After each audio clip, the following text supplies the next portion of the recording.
Hey, how's it going?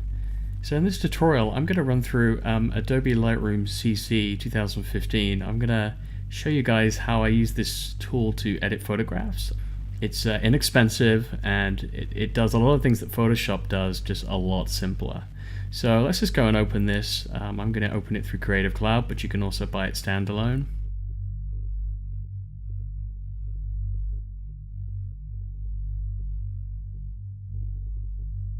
Okay, so let's just quickly go over the interface and then we'll edit a photograph nice and quickly so to get you up to speed with the basics. So this is what you see when you open Lightroom. We have a top module here, which is the library, develop, map, book, slideshow, and some other bits and bobs, print proofing and things like that. It's basically how you navigate a lot of the major functionality of the tool. On the right we have the context sensitive bar, which is essentially if we click on develop, you'll see the develop options with the map and the book and so on.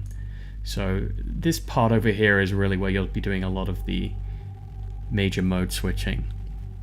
On the left we have the catalog. Down the bottom we have the all-important import tool, which actually the first time I used this tool I was very surprised that it was down there, but that's actually how you import files to edit. And up the top we have the standard Windows menu here with just about everything we need. So let's go ahead and import a photograph and we'll do a quick edit. So this isn't going to be anything particularly technical and complicated. At least I'm going to try and show you how to edit a picture nice and quickly. So as we click import, you'll notice here that it now references all the drives. If you have a camera plugged in, you'll probably see it pop up here. I'm going to access my main photograph drive here. And we're going to go to master photo. This is where I keep all the source of all my various photographs. So I'm just going to pick a picture here, nothing too crazy. I'm just going to find a picture. We're going to import that picture. So you'll see here that this is listing absolutely everything inside this particular memory card or place, which in this case is a lot of pictures. So I'm going to click raw here. And I'm just going to find a picture nice and randomly, just so we can edit it. These files are actually really big. These are 42 megapixel raw files, so it's actually taking a while to preview these. But I'm just going to find something here that will work. Okay, great. That one looks quite interesting. So the important thing here is this include and import. Now, right where my mouse is, you'll see here, what's important is that it will actually try and import everything in the folder by default, and we don't want to do that. That's going to take considerable amounts of time. So down the bottom here we can uncheck and check all. So as I uncheck, you'll see now that everything has kind of been grayed out a little bit. That means that it's not going to import anything. And as I select a picture that I want right here, for example, I can hit the little tick option there, which will just import that file. I can also hold shift, and you'll see here that I can select multiple pictures, and if I click while these are selected, any of the boxes, they will all be toggled on and off at the same time. So you can do some pretty, say that this was the sequence I wanted to import all to one go, holding shift achieves that, which is fantastic. But let's just import our picture here. We can double click on it to preview it. And on the bottom right of the screen we have import. So we're going to click import. Now this is a raw file here. This is a picture I took in Indonesia of a really cool looking tree actually. Now we're in the library module up here, which is really designed for just looking at a collection of photographs together and being able to pick which one you want to work on. I can give it a rating. This is great. I can do some various little bits and bobs like that, but for the sake of this tutorial, let's keep it simple. So okay, on the top right of the screen we have the develop module. This is where the majority of the work that I do in Lightroom happens. This is essentially like developing in a black room in the old days. And in Photoshop this would just be the standard editing. But this is where we're going to do all the changes. Now what's important to mention is that all the changes that we're doing in Lightroom are not being actually made to the original raw file, so it actually duplicates the file over. So you always have that reassurance that nothing is going to be permanently destroyed if you mess something up. Okay, let's just go through the basic features. The way that this works and what makes Lightroom so fantastic is on the right we have a bunch of various things. Now, just think of this as a checklist. If we work through each of these from the top to the bottom, the image is probably going to come out quite nice. And that's what makes this so fantastic for basic editing nice and quickly. Okay, so let's click on basic. And in here we have the pretty standard tools. We have exposure, so that's how bright and dark the image is. The contrast, that's the difference between the shadows and the highlights. We've got highlight control, shadow control here, so I can make the shadows come out. Black and white override, which is essentially a kind of a very simplified curve. Clarity, which is often gives your image a nice amount of pop. Vibrance, and saturation. Essentially how colorful the image is, black and white, really colorful, and so on. So I'm just going to quickly work through these as fast as I can, because we're going to head through lots of different options. So let's just work on this image a bit.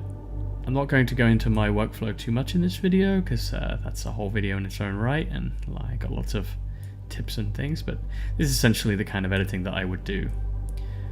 Drop the highlights down a little bit here, lift the shadows up. Going to add a bit of clarity, maybe 20 or so on there, nothing too crazy.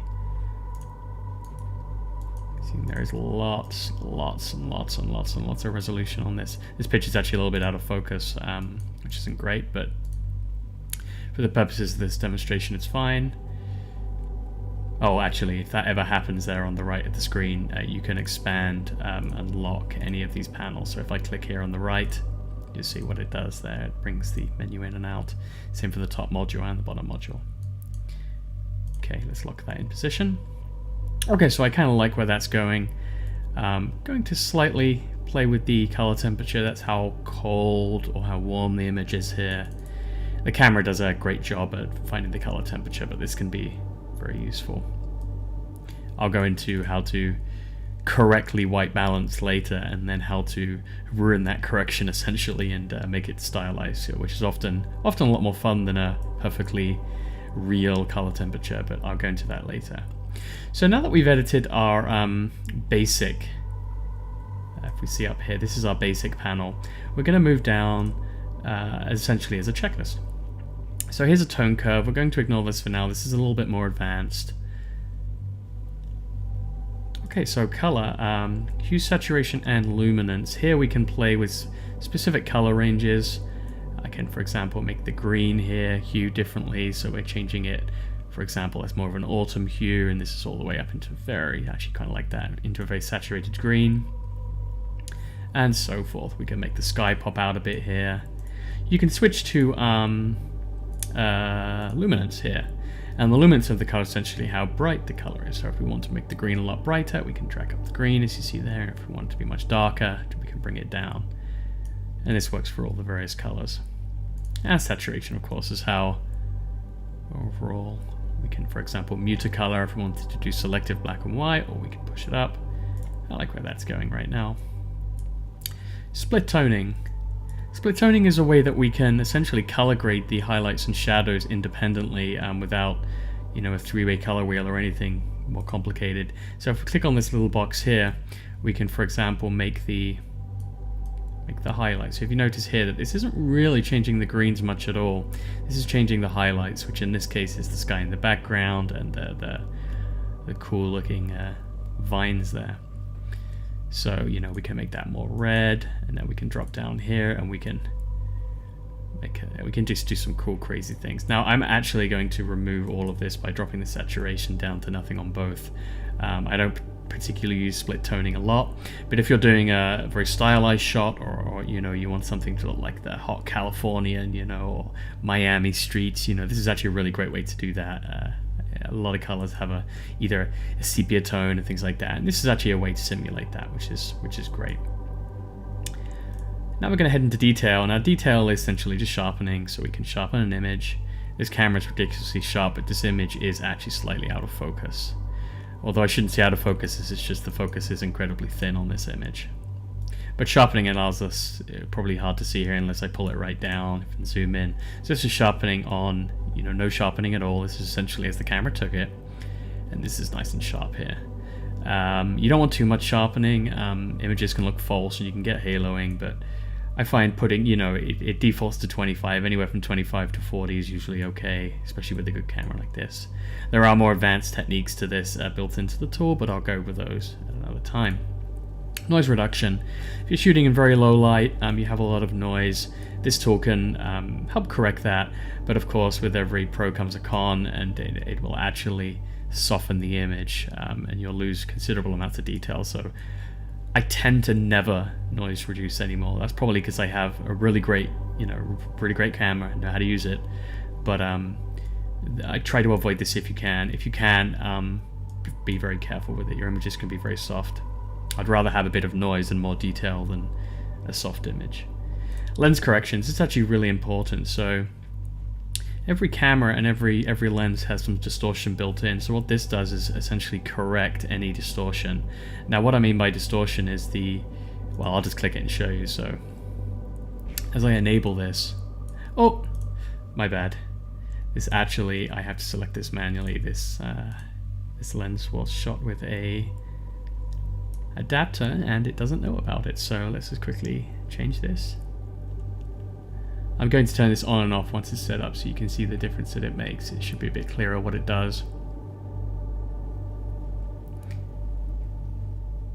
So this is a Zeiss T21ZE here. So as I enable and disable this, you'll see. So that's quite a considerable difference, and this is an incredibly good lens, one of the best 21mm lenses ever made. But even the best has imperfections. So you'll see the image here has some distortion, so it kind of pinches in and out. And around the edges of the picture, you'll see that there's a lot of vignetting. So this will essentially load a profile, or in my case, I manually loaded the profile and do the corrections. If you're using a point and shoot, they'll often correct it inside, so you won't have to fix it in here. And if you're using a very old lens, you'll often find it in this list. And if you can't find it in this list, you can find it online for most lenses. So that's the corrections profile done there. We can click remove chromatic aberration here, which again is a useful feature. This will automatically remove a chromatic aberration, which I will go into at another time. Okay, transform. This is essentially a way that we can warp the image vertically, horizontally, things like that. This is definitely a more advanced feature, very useful for architectural photography. But in this case, we don't need to transform it at all. Okay, down to effects. So in effects, post-crop vignette, very useful for focusing the eye onto various things. I use a lot of these actually, unless it's a big landscape and I want to keep it as pure as possible. But this can help, if I drag this right down, this can help focus the eye to where you want it to go. Don't want it that strong there, but I do like, this is where my eye is going to come to the brightest part of the image here, so I'm just going to quickly adjust a vignette. And we are almost there. Now the only things left remaining to quickly tweak are the cropping up the top here. So if I click on this here, this is essentially a way to crop. Lightroom's cropping is really fantastic. We have a bunch of options here that we can set. We can set the various aspect ratios of the image. So if we want a square crop, we can select 1:1, and we can drag this. If we want a 16:9, because we're going to be making this a wallpaper for a screen or something like that, we can do that. Set 4:3, and we can turn it on and off. We can unlock it. I'm just going to quickly move this down here and show you what we can do with the crop. So the great thing about the crop here is if we click outside of the crop and then just keep the mouse selected and drag and rotate, we can actually do some pretty cool Dutch angles there and all sorts of things very easily. And the great thing about this is non-permanent, so we can always just literally hit, I don't want to do that, but I thought you could delete it, but we can literally reset this reset crop here, and it will go back to default. And if you hit enter, that will commit the change. We also have more options in here. We can remove dust spots, we can apply gradients, which are really cool, but I will go into that in a future video. That's definitely more advanced editing. So now that we have our picture, I'm kind of happy with that. Don't want to spend too much longer on it. We have a histogram here at the top, technical information. One great feature in Lightroom that's definitely worth showing you is this down here in this soft proofing here. If we click the YY button, we can actually see what we did. This was before on the left, and this is the after edit here. So not much change in this case, but This tutorial is nice and quick. And then we can switch back just by clicking to the left here. That is an absolute amazing feature. You can see up here before and after. Very, very awesome. So now that we have our picture, how do we get it out of the tool? So on the top left file menu, we can click export. As we click export, tons of crazy options will come up, and I've changed these already, but essentially it starts where most logical, the export location. So we're going to say my desktop. I'm not going to put it in a subfolder for now. I'm just going to leave it on my desktop. We can do custom naming in sequences and things, which can be useful for time lapses and keeping track of more advanced projects, but I'm not going to rename this. I'm going to leave it the DSC whatever that Sony cameras like to do. This is where we export the type. I'd recommend JPEG, with a it's definitely worth exporting the JPEG, higher quality if you can, because, Facebook and things will compress it anyway, so you don't have to worry too much about that. JPEG is good for web use. If you're doing something more serious, TIFF is fantastic because it's essentially lossless, very high quality. But we're actually just going to export good old-fashioned JPEG here. You can limit the size. It's a great feature. If you're building a website and you want your pictures to be small, you can say, do the best you can with the compression, but I don't want it to be any more than 50 kilobytes or so. But 150 or like 200 kilobytes should be no problem. So I'd recommend like 200 for an average web picture. No one will be getting confused with that. Resize to fit. This is actually fantastic. What I like to do on this is use the long edge here. So I'm going to use the long edge, and in this case this is a portrait picture, so it's vertical. So I'm going to say it's 1080p vertically on the export. This just works really well because if you don't mess with the crop too much, you can always get a good export resolution there. And this pixels per inch is more for printing, so we don't have to worry about that. Don't need to do output sharpening. We've already sharpened the image. Metadata is essentially allowing you to either have all of this or various different things, but essentially you can embed your copyright info. The metadata contains things like the ISO up here, the shutter speed, potentially the camera and lens combination, hell, maybe even where you took the image and the time and everything, depending on how your camera's set up. So if you're really serious about this, you want to really care about these flags, you can remove your personal info. Some of that stuff I recommend location info. This just allows you here to be a little bit sure. You can add a watermark, which is pretty cool, so you can edit your watermark here and create a custom one, 2D Chris Photography or whatever at Christopher K down the bottom. That at Christopher K actually comes from my camera, interestingly enough. My camera allows you to apply copyright information into the files, but I don't want watermarks. Personally, I'm not a fan of them. This isn't my business, so I'm not really trying to promote it. To me, they mess up the image a little bit. And post-processing, we can do some things in here, but I've actually never messed with that. So great, now if we hit export, you'll see in the top left here, it's exporting one file. So if I wanted to export more than one file, I could not create JPEG to meet 200. Oh goodness. Okay, let's try and do that again. So okay, let's try. Okay, so we're going to export there. Hopefully this works. Great, so the file exported. Okay, so if we wanted to export more than one image, we would go back to our library, and what you would see in here is a bunch of pictures. Now, every picture in here, if you've developed it, you can again shift select multiple images, and with them all selected, you then export. You can also export as catalog. But that's a way that you can essentially export multiple images. You can also click down here on the export button, and it will bring up the same. So there's lots of ways to get out of this tool if you need to.